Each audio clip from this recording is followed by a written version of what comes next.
Assalamualaikum warahmatullahi wabarakatuh. Selamat siang, Om Swastiastu, Namo Buddhaya, salam kebajikan. Terima kasih atas kehadiran rekan-rekan media. Pada kesempatan hari ini kami akan melakukan press conference dengan Direktur Penyidikan sesuai janji kami. Hari ini kita telah melakukan suatu pemeriksaan terkait dengan perkara BTS.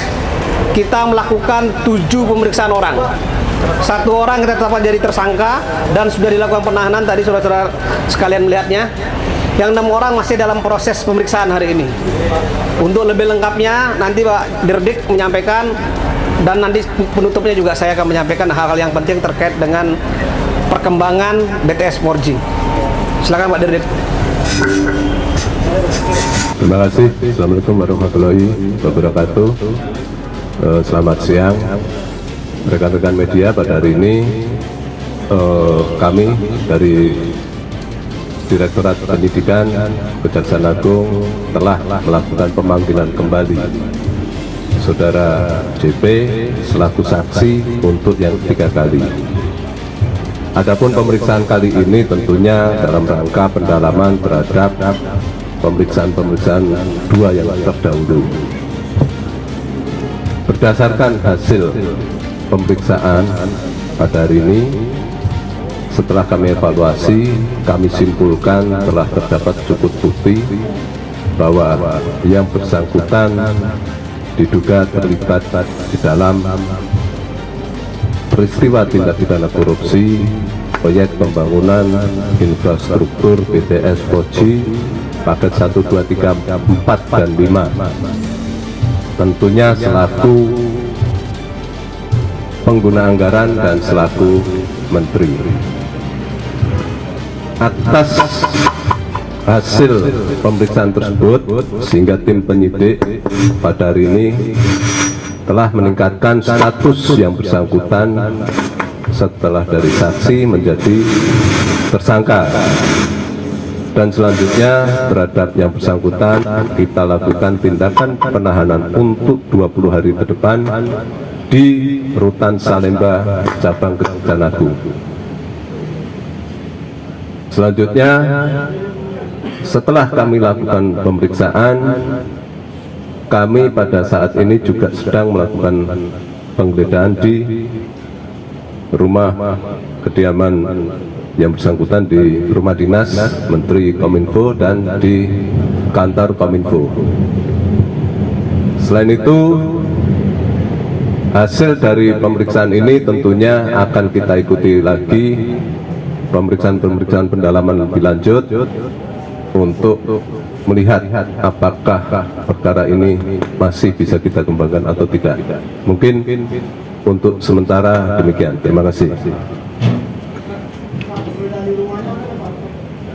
Oke, terima kasih. Ada tambahan sesuai dengan hasil penghitungan kerugian keuangan negara yang telah kami sampaikan beberapa hari terdahulu.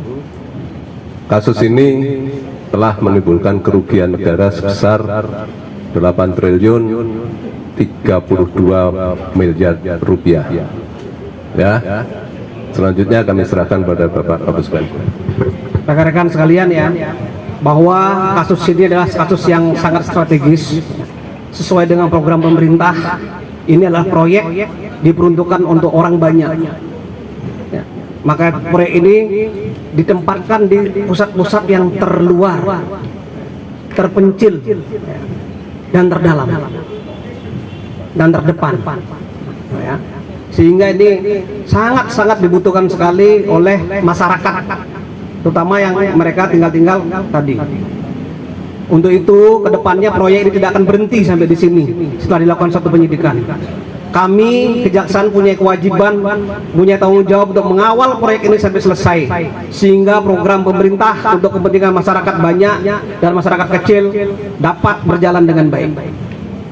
Ya, sekarang saya buka pertanyaan, jangan rebutan. Sebentar, kamu nanya dulu. Saya Taufik dari CNN-Indonesia.com. Izin bertanya Pak terkait dengan kasus ini. Kan tadi disebutkan bahwa kerugian negara dalam kasus ini mencapai 8 triliun. Apakah sudah diketahui berapa nilai korupsi yang dimanfaatkan atau diambil sendiri oleh Johnny J Plate? Itu yang pertama. Yang kedua, apakah ada aliran dana terkait ke parpol beliau gitu? Ya, terkait dengan aliran dana dan sebagainya tentu saja saat ini masih kita dalami dan nanti tunggu saja. Makanya kami juga setelah menetapkan tersangka ini kegiatannya tidak berhenti begitu saja. Kita masih melakukan pengumpulan alat bukti yang lain. Ya, kalau nanti ketemu pasti akan kami sampaikan. Ya. Parpol Pak, aliran dana masuk parpol juga di dalami juga Pak. Masih berlangsung Pak penggeledahannya Pak. Penggeledahan sedang berjalan. Pasalnya pasal 2 dan pasal 3 Undang-Undang Tindak Pidana Korupsi. Yunto pasal 55 ayat 1 ke 1 KUHP.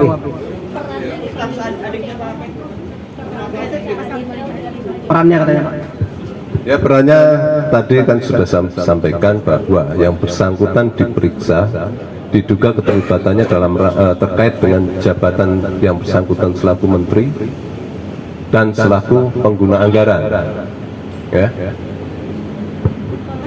Ada lagi? Terkait pencairan anggaran dia juga terlibat nggak Pak dalam pencairan tersangka kali ini? Kita masih mendalami semua, ya, dari hasil pemeriksaan BPKP kemarin disampaikan oleh Pak Jasagun dan Kepala BPKP. Ini kita pelajari dulu, ya, kita klarifikasi hasil pemeriksaannya, apakah ada aliran, apakah ada tadi menggunakan untuk kepentingan lain, tentu masih ada dalam tahap didalami sama teman-teman penyidik. Pak, terkait info yang minta sumbangan 500 juta Iya, Pak, Pak. setiap minggunya. Gelar perkara untuk perkara penyidikan tindak pidana khusus itu hampir tiap minggu kita lakukan evaluasi.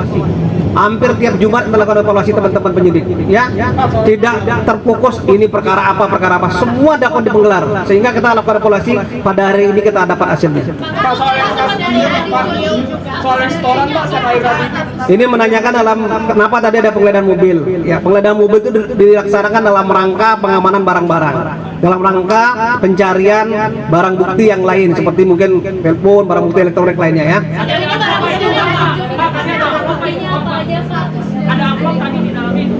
Nanti kita pelajari apa isinya ya. Kan semua yang masuk ke kejaksaan kan perlu kita lakukan clearing ya, perlu kita lakukan pembersihan biar tidak terjadi apa-apa ya. Belum, nanti kita dalami semua. Berarti lagi diperiksa saat ini Pak, masih di dalam? Ada 6 saksi dari 7 saksi tadi. Termasuk adiknya. Nanti kita sampaikan, ya. Jam 2 kita sampaikan semua hasil pemeriksaannya, belum terilis. Mengkonfirmasi Oh, yang tadi yang 500 juta yang diminta Setoran oleh Sakarawi. dari Kita masih dalam pendalaman, satu-satu. Pak, apakah ada sesuatu yang disita Pak dari Pak Plate? Apakah ada pembekuan aset atau rekening yang dilakukan ke kejaksaan juga? Terus kemudian boleh dikasih tahu skemanya sedikit Pak, kami dari CNN Indonesia TV. Ya, ini semua masih dalam proses ya, terkait dengan tadi penyitaan ini masih sedang berjalan karena penyidikan ini masih dalam proses berjalan semua. Silakan Pak. Indikasi TPPU ada Pak? Ya, jadi begini ya. Pada saat ini fokus dari pengungkapan peristiwa pidana korupsi, kita selain penindakan juga pemulihan kerugian negara. Tentunya kegiatan penelusuran aset kita lakukan jauh sebelum hari ini. Itu sudah kita lakukan dan beberapa sudah kita lakukan penyitaan. Dan itu sudah kami sampaikan kan. Nah, ini tentu saja masih bergulir semua. Tapi ada satu titik poin yang harus kita cermati bersama di dalam kasus ini. Kita ingat peristiwa ini dana yang digulirkan proyek senilai 10 triliun sekian. Kerugian negaranya 8 triliun sekian. Nah, ini mungkin perlu harus kita cermati bersama bahwa ini bukan peristiwa pidana biasa. Mungkin demikian ya. Ada dugaan TPPU? Saya kira itu ya rekan-rekan sekalian ya, pertemuan pada siang hari ini ya, biar nggak berpanjang lebar lagi ya. Sekian dan terima kasih, saya tutup press conference pada siang hari ini. Assalamualaikum warahmatullahi wabarakatuh dan Om Sanjati Om.